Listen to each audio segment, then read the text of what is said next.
ओम शांति। 21/10/24 की वाणी है। मीठे बच्चे, सच्चे बाप के साथ सच्चे बनो। सच्चाई का चार्ट रखो। ज्ञान का अहंकार छोड़ याद में रहने का पूरा पुरुषार्थ करो। प्रश्न: महावीर बच्चों की मुख्य निशानी क्या होगी? उत्तर: महावीर बच्चे वह जिनकी बुद्धि में निरंतर बाप की याद हो। महावीर माना शक्तिमान। महावीर वह जिन्हें निरंतर खुशी हो, जो आत्माभिमानी हो, जरा भी देह का अहंकार न हो। ऐसे महावीर बच्चों की बुद्धि में रहता कि हम आत्मा हैं, बाबा हमें पढ़ा रहे हैं। ओम शांति। रूहानी बाप रूहानी बच्चों से पूछते हैं, अपने को रूह या आत्मा समझ बैठे हो? क्योंकि बाप जानते हैं यह कुछ डिफिकल्ट है, इसमें ही मेहनत है। जो आत्म अभिमानी होकर बैठे हैं उनको ही महावीर कहा जाता है। अपने को आत्मा समझ बाप को याद करना, उनको महावीर कहा जाता है। हमेशा अपने से पूछते रहो कि हम आत्म अभिमानी हैं। याद से ही महावीर बनते हैं, गोया सुप्रीम बनते हैं। और जो भी धर्म वाले आते हैं वह इतने सुप्रीम नहीं बनते हैं, वह तो आते भी देर से हैं। तुम नंबरवार सुप्रीम बनते हो। सुप्रीम अर्थात शक्तिमान व महावीर। तो अंदर में यह खुशी होती है कि हम आत्मा हैं। हम सब आत्माओं का बाप हमको पढ़ाते हैं। यह भी बाप जानते हैं। कोई अपना चार्ट 25% दिखाते हैं, कोई 100% दिखाते हैं। कोई कहते हैं 24 घंटे में आधा घंटा याद ठहरती है, तो कितना परसेंट हुआ? अपनी बड़ी संभाल रखनी है। धीरे धीरे महावीर बनना है। फट से नहीं बन सकते हैं, मेहनत है। वह जो ब्रह्म ज्ञानी तत्व ज्ञानी है, ऐसे मत समझो वह अपने को कोई आत्मा समझते हैं। वह तो ब्रह्म घर को परमात्मा समझ हैं और स्वयं को कहते हैं अहम ब्रह्मास्मि। अब घर से थोड़ी ही योग लगाया जाता है। अभी तुम बच्चे अपने को आत्मा समझते हो। यह अपना चार्ट देखना है। 84 घंटे में हम कितना समय अपने को आत्मा समझते हैं। अभी तुम बच्चे जानते हो हम ईश्वरी सर्विस पर हैं, ऑन गॉडली सर्विस। यही सबको बताना है कि बाप सिर्फ कहते हैं मन बना भव, अर्थात अपने को आत्मा समझ मुझे याद करो। यह है तुम्हारी सर्विस। जितनी तुम सर्विस करेंगे उतना फल भी मिलेगा। यह बातें अच्छी रीति समझने की है। अच्छे अच्छे महारथी बच्चे भी इस बात को पूरा समझते नहीं हैं। इसमें बड़ी मेहनत है। मेहनत बिगर फल थोड़े ही मिल सकता है। बाबा देखते हैं कोई चार्ट बनाकर भेज देते हैं, कोई से तो चार्ट लिखना पहुंचता ही नहीं है। ज्ञान का अहंकार है, याद में बैठने की मेहनत पहुंचती नहीं। बाप समझाते हैं मूल बात है ही याद की। अपने पर नजर रखनी है कि हमारा चार्ट कैसा रहता है, वह नोट करना है। कई कहते हैं चार्ट लिखने की फुर्सत नहीं। मूल बात तो बाप कहते हैं अपने को आत्मा समझ अल्प को याद करो। यहाँ जितना समय बैठते हो तो बीच बीच में अपने दिल से पूछो कि हम कितना समय याद में बैठें। यहाँ जब बैठते हो तो तुमको याद में ही रहना है और चक्र फिराओ तो भी हर्जा नहीं। हमको बाबा के पास जरूर जाना है, पवित्र सतो प्रधान होकर जाना है। इस बात को अच्छी रीति समझना है। कोई तो फट से भूल जाते हैं, सच्चा सच्चा चार्ट अपना बताते नहीं है। ऐसे बहुत महारथी हैं, सच तो कभी नहीं बताएंगे। आधा कल्प झूठ दुनिया चली है तो झूठ जैसे अंदर जम गया है। इसमें भी जो साधारण है वह तो झट चाट लिखेंगे। बाप कहते हैं तुम पापों को भस्म कर पावन होंगे याद की यात्रा से। सिर्फ ज्ञान से तो पावन नहीं होंगे, बाकी फायदा क्या। पुकारते भी हो पावन बनने के लिए, उसके लिए चाहिए याद। हर एक को सच्चाई से अपना चार्ट बताना चाहिए। यहाँ तुम पौना घंटा बैठे हो तो देखना है पौने घंटे में हम कितना समय अपने को आत्मा समझ बाप की याद में थे। कईयों को तो सच बताने में लज्जा आती है। बाप को सच नहीं बताते, वह समाचार देंगे यह सर्विस की, इतनों को समझाया, यह किया, परंतु याद की यात्रा का चार्ट नहीं लिखते। बाप कहते हैं याद की यात्रा में न रहने कारण ही तुम्हारा कोई को तीर नहीं लगता है। ज्ञान तलवार में जौहर नहीं भरता है। ज्ञान तो सुनाते हैं, बाकी योग का तीर लग जाए वह बड़ा मुश्किल है। बाबा तो कहते हैं पौने घंटे में 5 मिनट भी याद की यात्रा में नहीं बैठते होंगे। समझते ही नहीं है कि कैसे अपने को आत्मा समझ और बाप को याद करें। कई तो कहते हैं हम निरंतर याद में रहते हैं। बाबा कहते हैं यह अवस्था अभी हो नहीं सकती। अगर निरंतर याद करते फिर तो कर्मातीत अवस्था आ जाए, ज्ञान की पराकाष्ठा हो जाए। थोड़ा ही किसको समझाने से बहुत तीर लग जाए। मेहनत है ना। विश्व का मालिक कोई ऐसे थोड़ी ही बन जाएंगे। माया तुम्हारी बुद्धि का योग कहाँ का कहाँ ले जाएगी। मित्र संबंधी आदि याद आते रहेंगे। किसको विलायत जाना होगा तो सब मित्र संबंधी स्टीमर एरोप्लेन आदि ही याद आते रहेंगे। विलायत जाने की जो प्रैक्टिकल इच्छा है वह खींचती है। बुद्धि का योग बिल्कुल टूट जाता है और कोई तरफ बुद्धि न जाए, इसमें बड़ी मेहनत की बात है। सिर्फ एक बात की ही याद रहे, यह देह भी याद न आए। यह अवस्था तुम्हारी पिछाड़ी को होगी। दिन प्रतिदिन जितना याद की यात्रा को बढ़ाते रहे, इसमें तुम्हारा ही कल्याण है। जितना याद में रहेंगे उतना तुम्हारी कमाई होगी। अगर शरीर छूट गया फिर यह कमाई तो कर नहीं सकेंगे। जाकर छोटा बच्चा बनेंगे तो कमाई क्या कर सकेंगे।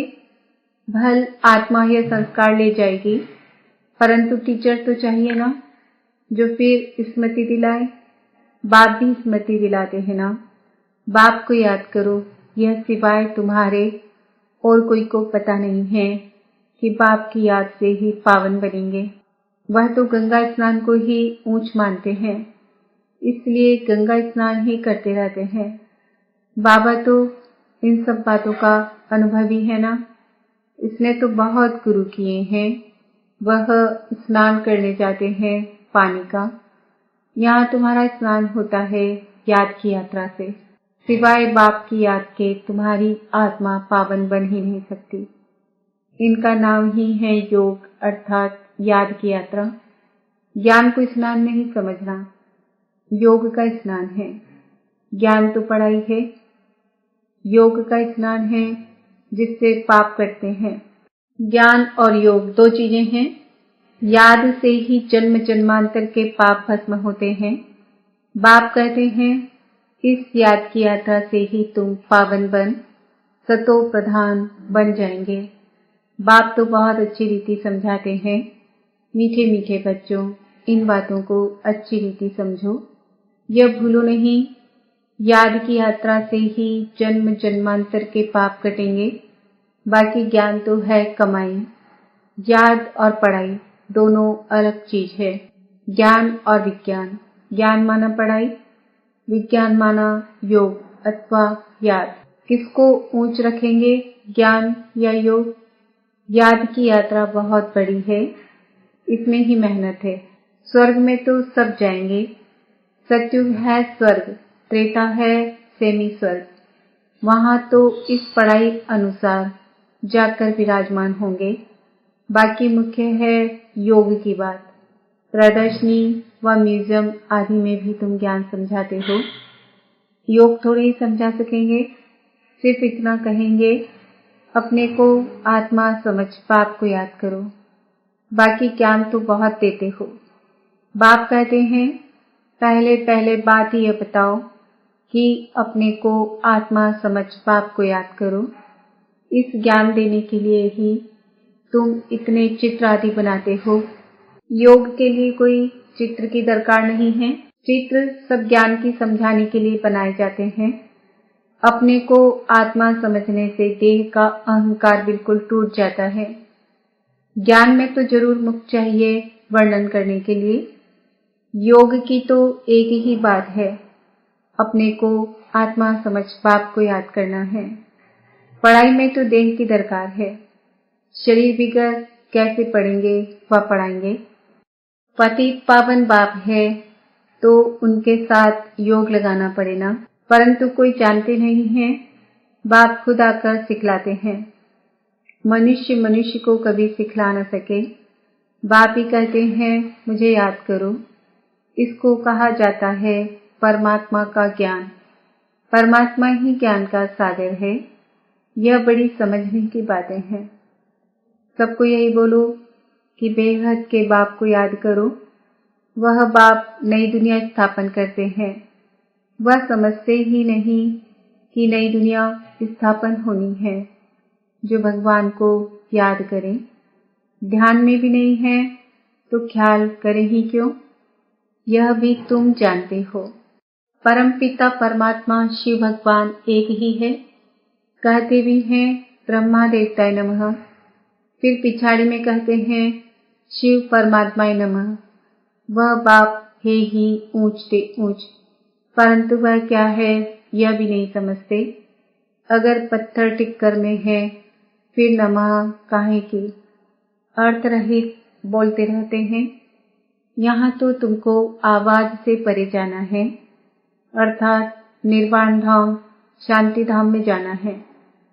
शांति धाम सुख धाम कहा जाता है, वह है स्वर्ग धाम। नर्क को धाम नहीं कहेंगे, अक्षर बड़े सहज है। क्राइस्ट का धर्म कहाँ तक चलेगा, यह भी उन लोगों को कुछ पता नहीं।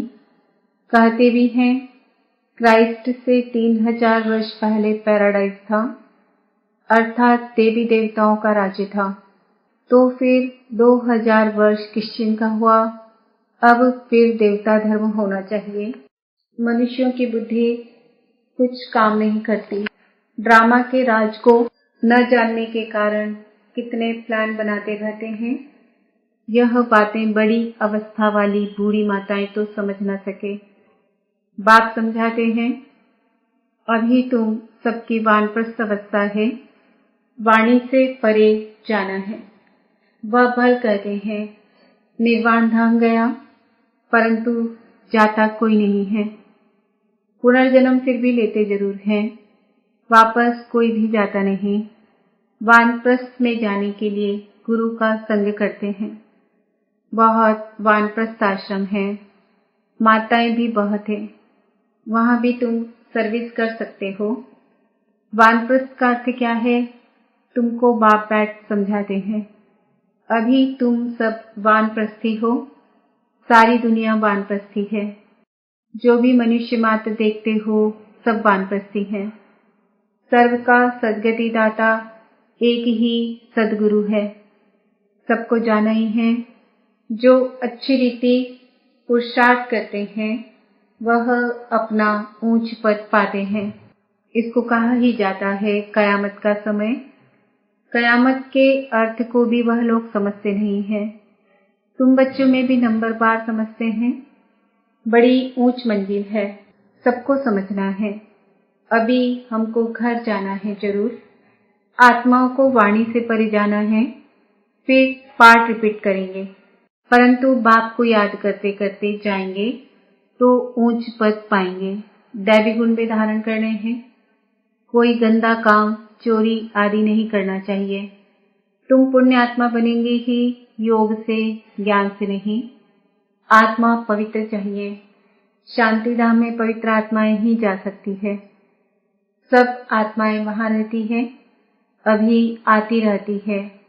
अब बाकी जो भी होगी वह यहाँ आती रहेंगी। तुम बच्चों को याद की यात्रा में बहुत रहना है। यहाँ तुमको मदद अच्छी मिलेगी। एक दो का बल मिलता है ना। तुम थोड़े बच्चों की ही ताकत काम करती है। गोवर्धन पहाड़ दिखाते हैं ना, अंगुली पर उठाया, तुम गोप गोपियां हो ना। सत्युग की देवी देवताओं को गोप गोपियां नहीं कहा जाता है। अंगुली तुम देते हो। आयरन एज को गोल्डन एज व नर्क को स्वर्ग बनाने के लिए तुम एक बाप के साथ बुद्धि का योग लगाते हो। योग से ही पवित्र होना है। इन बातों को भूलना नहीं है। यह ताकत तुमको यहाँ मिलती है। बाहर में तो आसुरी मनुष्यों का संग रहता है, वहां याद में रहना बड़ा मुश्किल है। इतना अडोल वहां तुम रह नहीं सकेंगे। संगठन चाहिए ना। यहाँ सब एक रस इकट्ठे बैठते हैं तो मदद मिलेगी। यहाँ धंधा आदि कुछ भी नहीं रहता है। बुद्धि कहाँ जाएगी। बाहर में रहने से धंधा घर आदि खींचेगा जरूर। यहाँ तो कुछ है नहीं। यहाँ का वायुमंडल अच्छा शुद्ध रहता है। ड्रामा अनुसार कितना दूर पहाड़ी पर आकर तुम बैठे हो। यादगार भी सामने एक्यूरेट खड़ा है। ऊपर में स्वर्ग दिखाया है, नहीं तो कहाँ बनावे। तो बाबा कहते हैं, यहाँ आकर बैठते हो तो अपनी जांच रखो। हम बाप की याद में बैठते हैं, स्वदर्शन चक्र भी फिरता रहे। अच्छा, मीठे मीठे सिक्कील दे बच्चों प्रति माता पिता बाप दादा का याद प्यार और गुड मॉर्निंग। रूहानी बाप की रूहानी बच्चों को नमस्ते। हम रूहानी बच्चों की रूहानी माता पिता बाप दादा को याद प्यार गुड मॉर्निंग नमस्ते ओम शांति। धारणा के लिए मुख्य सार, अपने याद के चार्ट पर पूरी नजर रखनी है। देखना है हम बाप को कितना समय याद करते हैं। याद के समय बुद्धि कहाँ कहाँ भटकती है। इस कयामत के समय में वाणी से परे जाने का पुरुषार्थ करना है। बाप की याद के साथ दैवी गुण भी जरूर धारण करने हैं। कोई गंदा काम चोरी आदि नहीं करना है। वरदान, व्यर्थ व डिस्टर्ब करने वाले बोल से मुक्त। डबल लाइट अव्यक्त फरिश्ता भाव। अव्यक्त फरिश्ता बनना है तो व्यर्थ बोल जो किसी को भी अच्छे नहीं लगते हैं, उन्हें सदा के लिए समाप्त करो। बात होती है 2 शब्दों की, लेकिन उसे लंबा करके बोलते रहना यह भी व्यर्थ है। जो 4 शब्दों में काम हो सकता है वो 12-15 शब्दों में नहीं बोलो। कम बोलो, धीरे बोलो। यह स्लोगन गले में डालकर रखो। व्यर्थ व डिस्टर्ब करने वाले बोल से मुक्त बनो तो अव्यक्त फरिश्ता बनने में बहुत मदद मिलेगी। स्लोगन, जो स्वयं को परमात्मा प्यार के पीछे कुर्बान करते हैं, सफलता उनके गले की माला बन जाती है। ओम शांति।